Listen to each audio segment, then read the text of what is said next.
හරි ළමයි ඔක්කොලාම නිශ්ශබ්ද වෙන්න. එහෙනම් ආයුබෝවන් පන්තිය අපි පටන් ගමු. මුලින්ම මට ඔය ළමයිගේ දැනුම පරීක්ෂා කරන්න ඕනේ. ඒ හන්දා අද මම ඔයාලගෙන් අහන්නම් දැනුම පරීක්ෂා කරන්න පුළුවන් ප්‍රශ්න කිහිපයක්. එහෙම හොඳයිනේ. හරි සර්, මගේ දැනුම බලා ගන්න මං කැමතියි. මංවත් දැකලා නැහැ මගේ දැනුම. හරි. තරිඳු පුතා කියන්නේ නම් ඔයා ලොකු වෙලා කවුරු වෙන්නද කැමති? මොන වගේ දෙයක් කරන්නද ඔයා කැමති? මං කැමති සර් නිවාඩුවක් වෙන්න. මොකක්?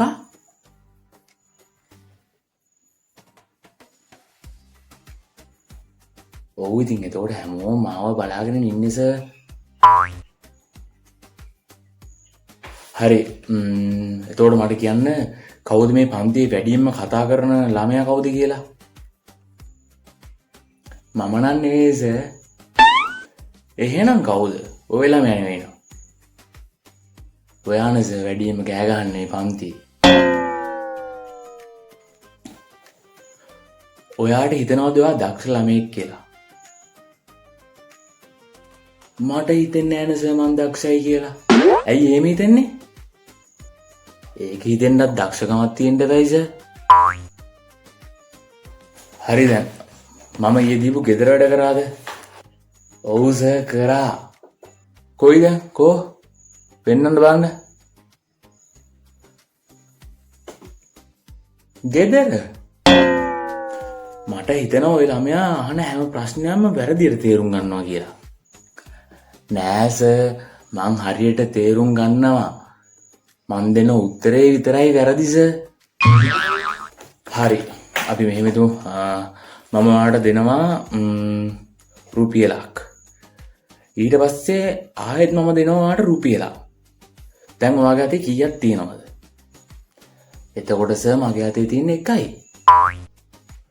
එහෙම කොහොමද වෙන්නේ? අනිත් එක අපේ අම්මා ගන්නවනේ සර්.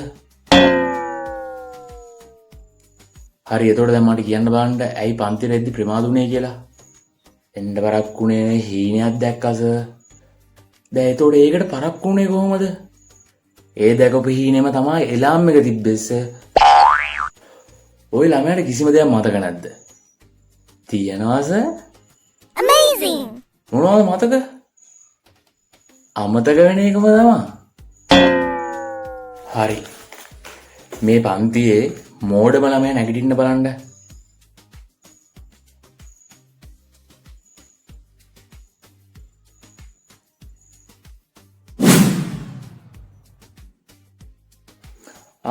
තරිඳු, ඔයා තමයි මෝඩම කියලා පිළිගන්නවද එතකොට? නෑ සර්. එහෙනම් ඇයි නැගිට්ටේ දැන්? ඔයා තනියම හිටන් ඉන්න හන්ද මට දුක හිතුණා සර්. ඒකයි මම නැගිට්ටේ. මට නම් වත් එක්ක මේක කරන්න බෑ තරිඳු. සර් මටත් එහෙමයි සර්. මොකක්? මමත් මං එක්ක ඉන්නේ අමාරුවෙන් සර්. යනවා එළියට පන්තියෙන්. බහිනවා එළියට.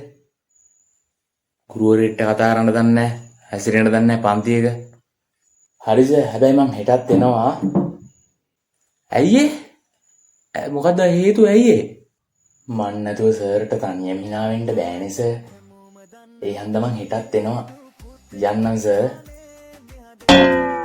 බට තරිඳු